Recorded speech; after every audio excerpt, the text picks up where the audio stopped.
Assalamualaikum warahmatullahi wabarakatuh. Saya Frekalica Vianda Fix, NRP 50172411036 dari kelas ADTGB. Pada video ini saya akan melakukan denoising sinyal self potential menggunakan metode EMD, lalu menganalisis kualitas hasilnya menggunakan SNR. Sebelum masuk ke coding, saya akan menjelaskan mengenai EMD. EMD atau Empirical Mode Decomposition adalah metode yang menguraikan sebuah sinyal menjadi beberapa komponen yang disebut IMF atau Intrinsic Mode Function, ditambah satu residu. Metode ini bersifat adaptif karena komponennya diturunkan langsung dari datanya, sehingga cocok untuk sinyal yang tidak stasioner. IMF awal menangkap frekuensi tinggi yang umumnya merupakan noise, sedangkan IMF akhir dan residu menangkap tren utama sinyal dengan membuang IMF yang berisi noise lalu merekonstruksi dari sisanya. Kita memperoleh sinyal yang lebih bersih. Sekarang saya mulai masuk ke coding. Pada coding ADD EMD ini saya akan melanjutkan coding dengan menghitung SNR. Di sini saya akan menghitung SNR dalam satuan desibel dengan membandingkan daya sinyal ground truth terhadap daya error, di mana error adalah selisih antara sinyal dan ground truth.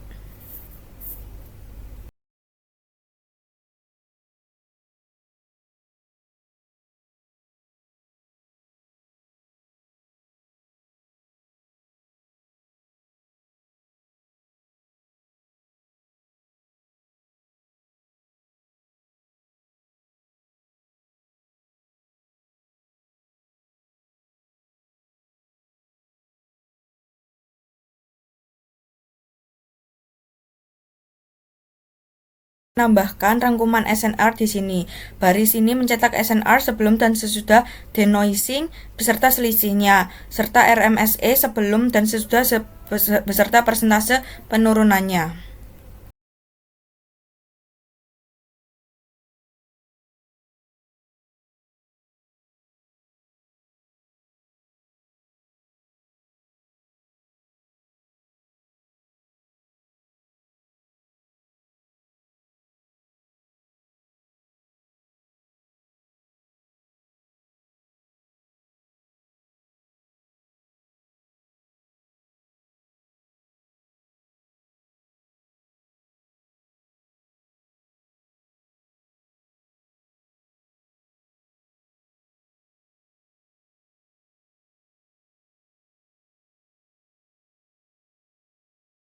Dapatkan hasilnya sebagai berikut. Untuk observed SP anomaly before-nya memiliki SNR 22,22 desibel dengan RMSE-nya 5,53 mV. Untuk IMF 1-nya itu memiliki energi 0,3%, IMF 2 memiliki energi 0,6%, IMF 3 memiliki energi 9,6%, IMF 4 memiliki energi 5,9%, IMF 5 memiliki energi 4,2%, dan untuk residualnya memiliki energi 79,4%. Untuk denoise SP anomaly afternya memiliki SNR 23,54 desibel dengan RMSE-nya 4,75 mV. Nah, lalu untuk SNR awalnya itu 22,22 desibel mengalami kenaikan menjadi 23,54 desibel. Lalu untuk RMS errornya dari 5,53 mV mengalami penurunan menjadi 4,75 mV.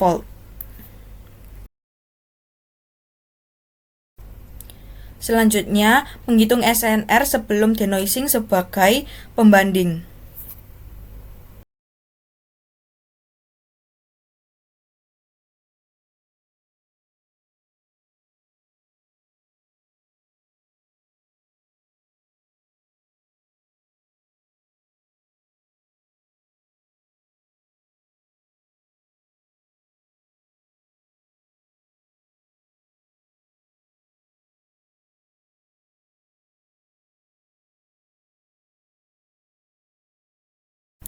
Lalu dihasilkan hasil perhitungan IMF. Untuk IMF 1 SNR-nya yaitu minus 0,05 desibel, IMF 2 SNR-nya minus 0,18 desibel, untuk IMF ketiga SNR-nya minus 0,66 desibel. Untuk IMF 4 hasilnya SNR 0,52 desibel. Untuk IMF 5 SNR-nya 1,82 desibel. Dan untuk residualnya memiliki SNR 12,45 desibel. Untuk SNR before denoising-nya memiliki 51,15 desibel, lalu SNR after terbaik 59 desibel. Untuk kenaikan SNR-nya yaitu 7,85 desibel, dan IMF terbaiknya yaitu di IMF 2 sampai dengan IMF 6. Setelah itu, menghitung metrik kualitas terhadap ground truth untuk menetapkan sinyal rekonstruksi dari hasil pemilihan IMF terbaik.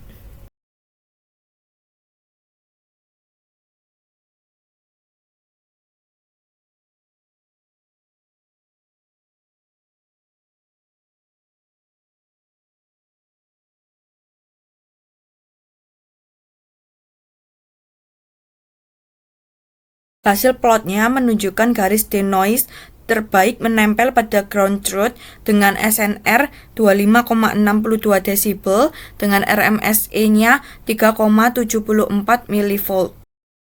Selanjutnya, saya membuat coding untuk W-shape dengan variasi noise 5%, 10%, dan 20%. Untuk yang pertama, saya akan mencoba di noise 5%. Pertama, import library. Saya memakai NumPy, Pandas, Matplotlib, dan PEMD.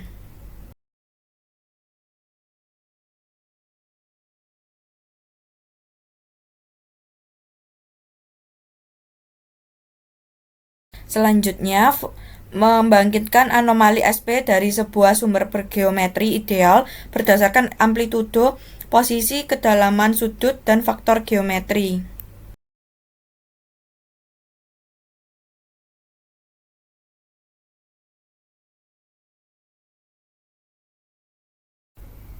Lalu saya menambahkan 3 jenis noise, yaitu regional drift, lalu local correlated noise, dan Gaussian instrument noise.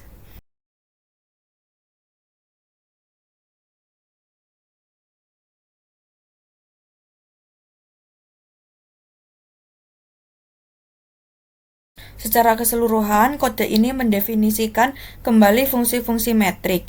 Jadi saya langsung mengkopas dari kode yang sebelumnya.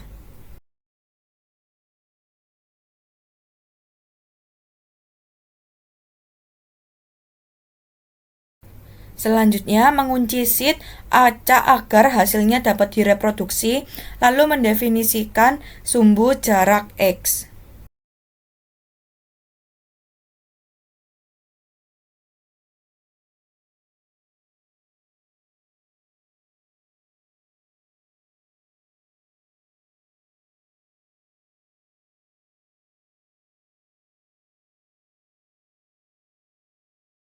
Pada gambar terlihat sinyal W-shape sintesis dengan noise 5%, garis merah ground truth, dan garis biru sinyal noise yang masih menempel cukup dekat.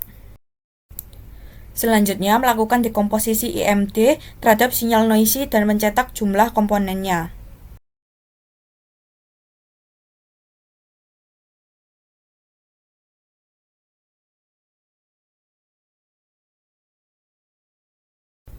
Didapatkan jumlah komponen IMF plus residu yaitu sama dengan 4.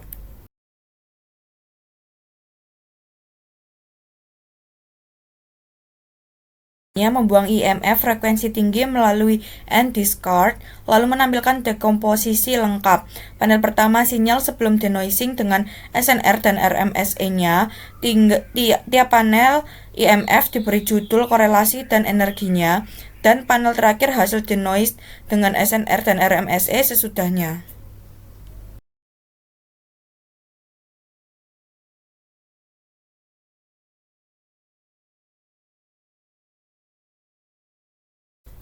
Lalu didapatkan hasilnya sebagai berikut. Untuk observed SP anomaly before yaitu memiliki SNR 33,49 desibel dan RMSE-nya 2,79 mV.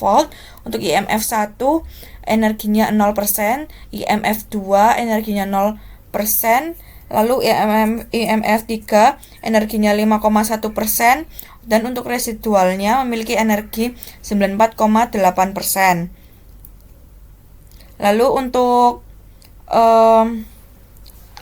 SP afternya yaitu memiliki SNR 36,49 desibel dan RMSE-nya 1,98 mV.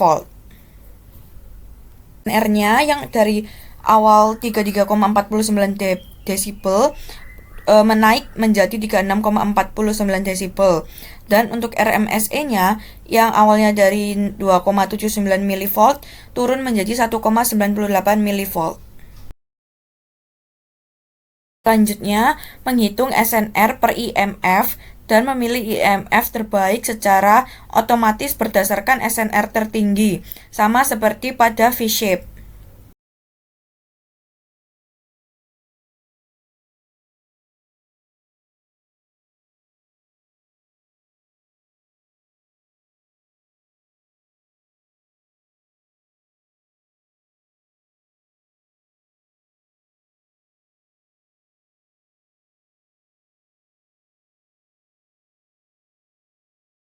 Dapatkan hasil perhitungan SNR per IMF yaitu sebagai berikut. Untuk IMF 1 SNR-nya yaitu 0 desibel. Untuk IMF 2 yaitu SNR-nya minus 0,0 desibel.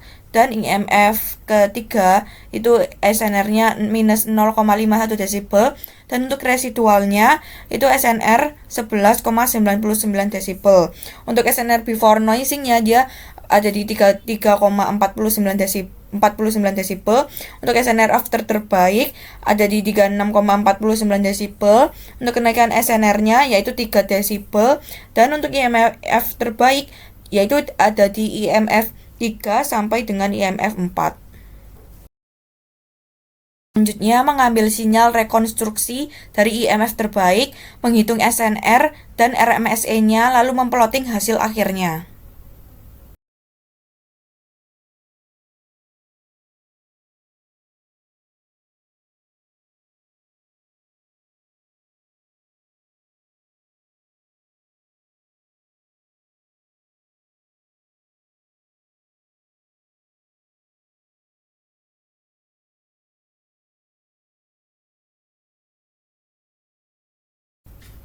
Hasilnya menunjukkan denoise W-shape dengan SNR 36,49 desibel dan RMSE 1,98 mV. Garis denoise menempel pada ground truth. Selanjutnya, noise-nya saya ganti dari 5% ke 10%.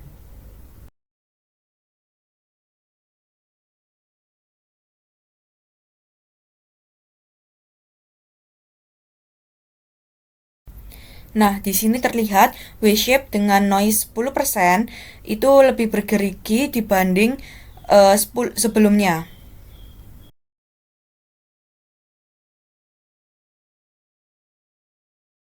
Lalu untuk jumlah komponennya yang dari awalnya 4 menjadi ke 5.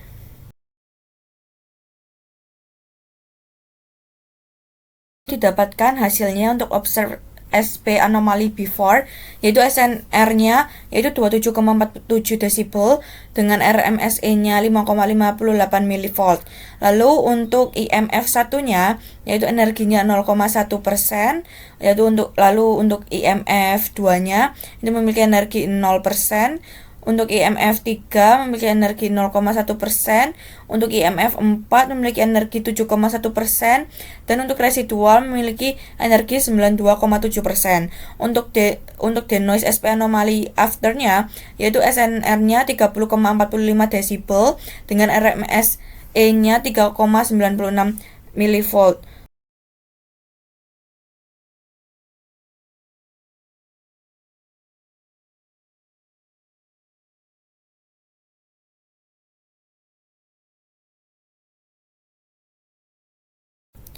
Lalu didapatkan hasil perhitungan SNR per IMF dengan IMF terbaiknya yaitu di IMF 3 sampai dengan IMF 5.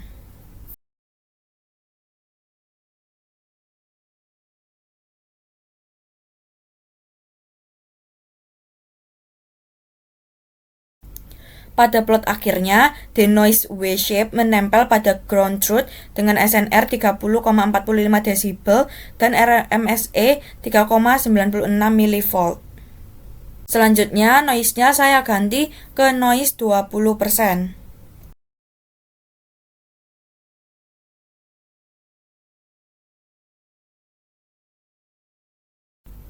Terlihat pada gambar sinyal, terlihat W-shape dengan noise 20% itu lebih spiky daripada hasil dari noise 5% dan 10%.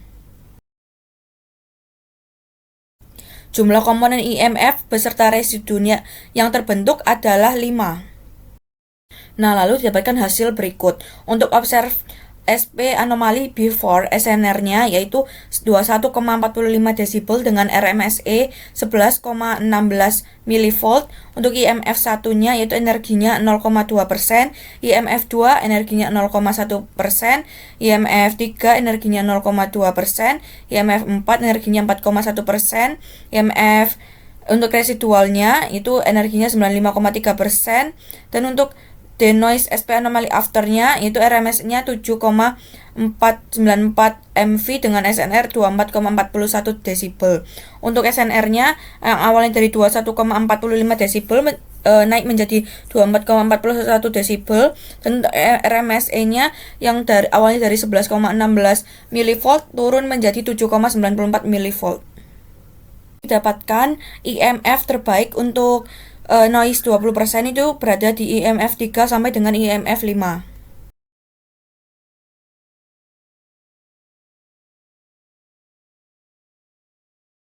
Pada plot akhirnya, denoise W-shape masih mengikuti ground truth dengan SNR 24,41 desibel dan RMSE 7,94 mV. Namun ketika dilihat lebih teliti lagi, untuk garis denoise terbaiknya itu tidak sama dengan ground truth-nya. Jadi dia agak sedikit tidak pas dengan garis ground truth-nya.